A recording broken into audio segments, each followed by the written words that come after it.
Special intensive revision चुनाव आयोग ने बिहार में शुरू किया है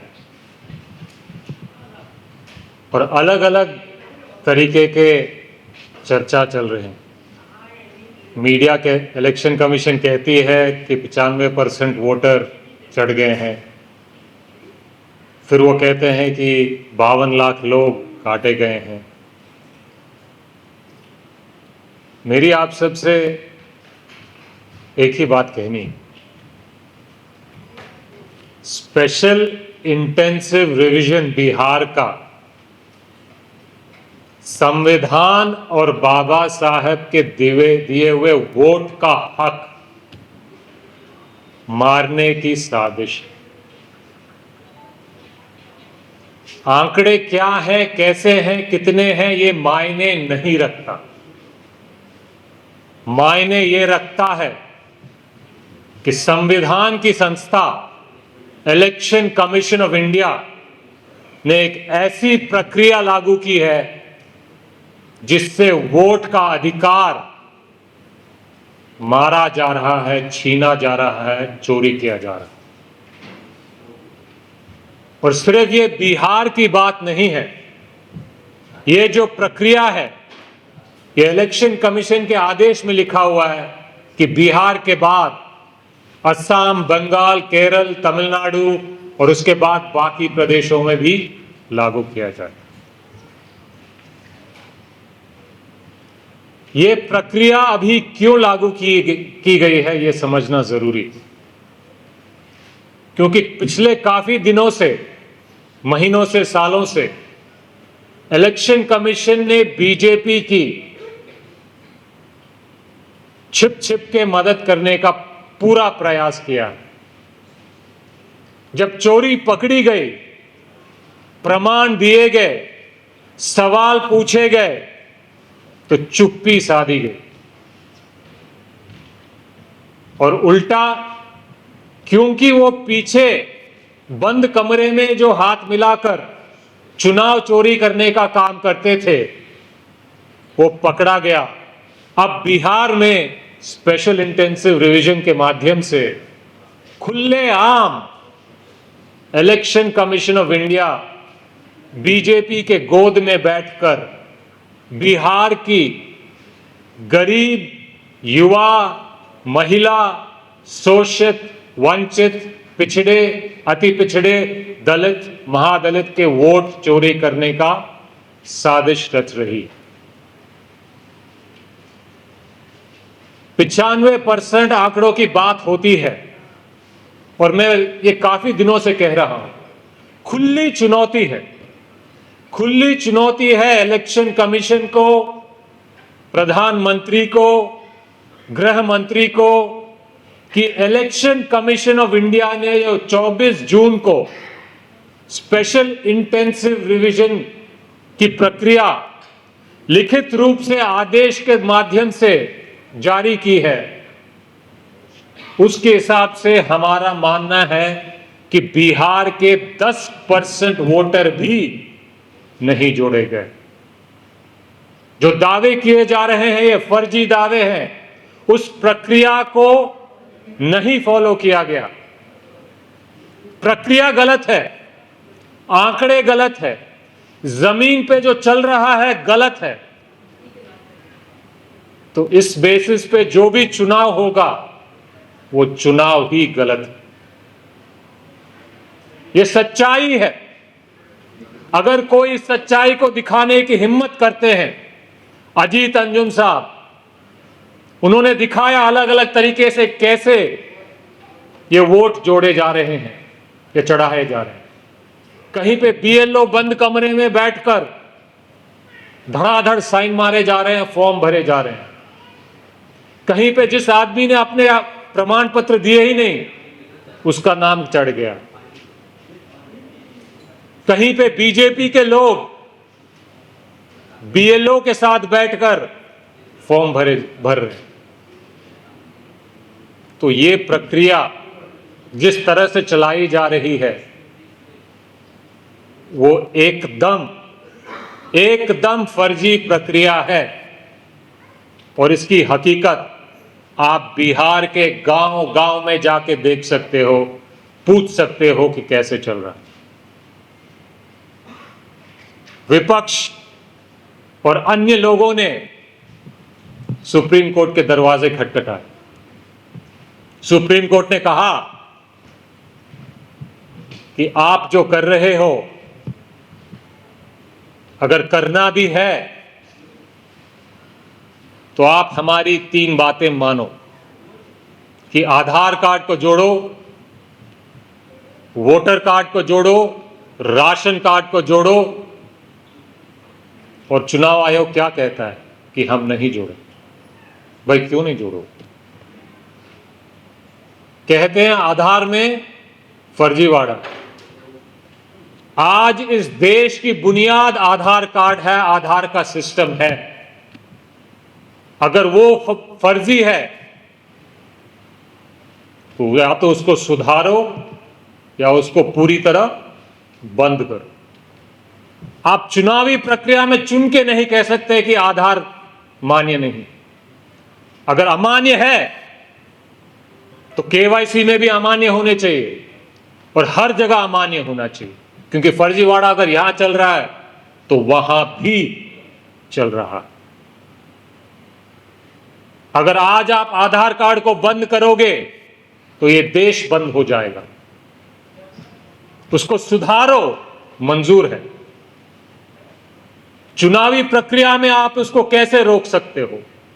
आज हिंदुस्तान में सबसे ज्यादा जो प्रमाण पत्र लोगों के पास है वो आधार कार्ड। गरीबों के पास Aadhaar card, ration card, voter card, मनरेगा कार्ड रहता है। ये चारों अमान्य हैं। और आप जिन प्रमाण पत्रों को लाते हो, कहते हो कि ये मान्य है। हंसी की बात यह है कि उन प्रमाण पत्र में से कुछ प्रमाण पत्र पाने के लिए आपको आधार कार्ड पहले दिखाना पड़ता है। आधार कार्ड मान्य नहीं है, लेकिन आधार कार्ड दिखा के जो प्रमाण पत्र बनवाओगे वो मान्य। ये कैसा तुगलकी काम। और इससे किसको फायदा होता है?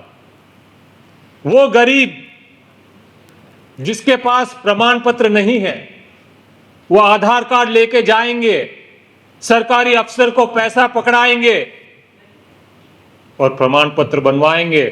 फिर बीएलओ के पास जाएंगे, वो क्या मांगेंगे क्या नहीं मांगेंगे पता नहीं। वहां पे दोबारा उनके जेब से खर्चा होगा। और कहीं कहीं मैंने तो सुना है लोगों को कहते हुए कि भाई हमें फॉर्म में क्या लिखना है क्या नहीं लिखना है हम जानते नहीं थे, तो किसी को पकड़ा हमने, उसको 100 रुपये दिए कि भाई आप हमारे फॉर्म भरवा दो, और फिर फॉर्म जमा करने पड़े। ये कैसी प्रक्रिया? बिहार में सबसे ज्यादा गरीब लोग हैं। हिंदुस्तान में अलग अलग प्रदेशों के तुलना में बिहार में काफी ज्यादा गरीबी है, इसीलिए पलायन इतनी ज्यादा है। वहां पे 30 दिन के अंदर 8 करोड़ लोगों को वोटर लिस्ट पे चढ़ने के लिए अलग अलग तरीके के प्रमाण दिखाने पड़ रहे हैं। इसकी क्या जरूरत? क्यों कर रहे हो ये? जनवरी से लेके आपने जून तक वोटर लिस्ट पे सुधार किया, लेकिन जून आते आते आपको पता चल गया कि भाई माहौल खराब है। अगर अच्छी लिस्ट पे वोटिंग होगी तो बीजेपी सरकार में नहीं आई। तो बीजेपी को जिताने के लिए आपने, इलेक्शन कमीशन ऑफ इंडिया ने एक तुगलकी फरमान जारी की और बिहार की जनता को परेशान करने का काम कर रही है। पिछले बार 2020 में विधानसभा चुनाव में सत्ता और विपक्ष के बीच में 20,000 वोट का भी फर्क नहीं था। इस प्रक्रिया के माध्यम से कितने वोट कटेंगे, कब कटेंगे, क्यों कटेंगे, कोई नहीं बता पाएगा, क्योंकि फाइनल वोटर लिस्ट सितंबर 30 को अपलोड होने वाला है। यह बात ध्यान से सुनिए, फाइनल वोटर लिस्ट सितंबर 30 को अपलोड किया जाएगा और 1 सितंबर से 30 सितंबर तक किसका नाम कट रहा है, क्यों कट रहा है, ये किसी को पता नहीं चलेगा, क्योंकि ये काम ईआरओ बैठकर करेगा। ईआरओ किसकी बात सुनेगा? दिल्ली की बात सुनेगा, मोदी की बात सुनेगा, अमित शाह की बात सुनेगा, चुनाव आयोग की बात सुनेगा, और ये तीनों एक ही। और 30 सितंबर में जब वोटर लिस्ट चढ़ाएगा, मेरा नाम कटेगा तो मेरे पास समय भी नहीं रहेगा, आपका नाम कटेगा तो आपके पास समय भी नहीं।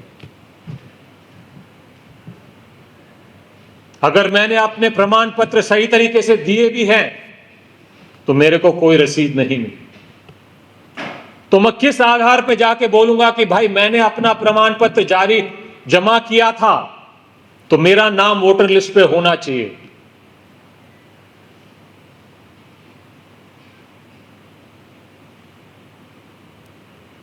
पहले जमाने में बूथ कैप्चरिंग कर कर गरीबों का वोट मारा जाता था।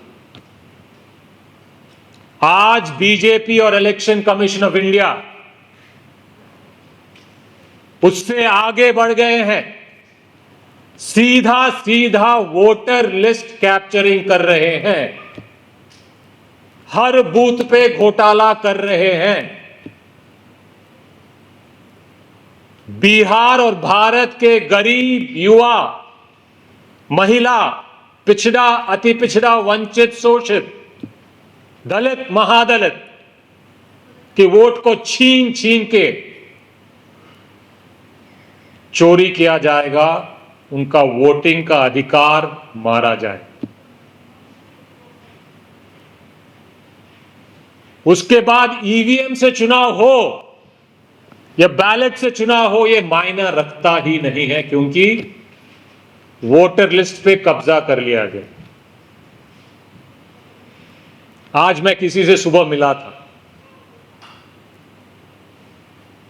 उनके परिवार में उनकी पत्नी का नाम चुन के काटा गया। उन्होंने पकड़ लिया और वोटिंग से पहले, ये बिहार की बात नहीं है, एक और प्रदेश की बात, वोटिंग से पहले उन्होंने दोबारा वोट चढ़ा दिया और जब फाइनल लिस्ट जारी हुआ तो पता चला कि उनका वोट उस बूथ में नहीं, 4 किलोमीटर दूर एक बूथ में जारी किया गया, जोड़ा गया।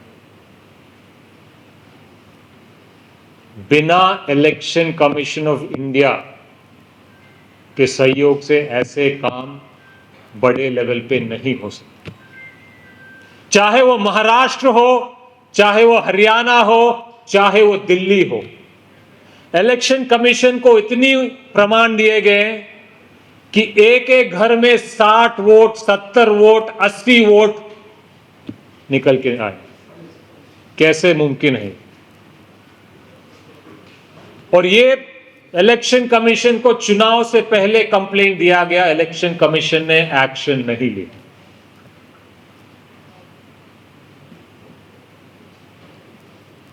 ये इलेक्शन कमीशन हिंदुस्तान की जनता के वोट के अधिकार को बचाने के लिए बनाया गया था, और वही इलेक्शन कमीशन आज उस वोट को चोरी करने में बीजेपी का सहयोग कर रहा है, और इसको बिहार और भारत की जनता नहीं स्वीकारेगी। उनकी आवाज बनकर हम सब, सड़क हो, बिहार का सदन हो, हिंदुस्तान का सांसद हो, न्यायालय हो, जहां भी जाना पड़ेगा जाएंगे, इसका विरोध करेंगे। ये हमें बिल्कुल मंजूर नहीं।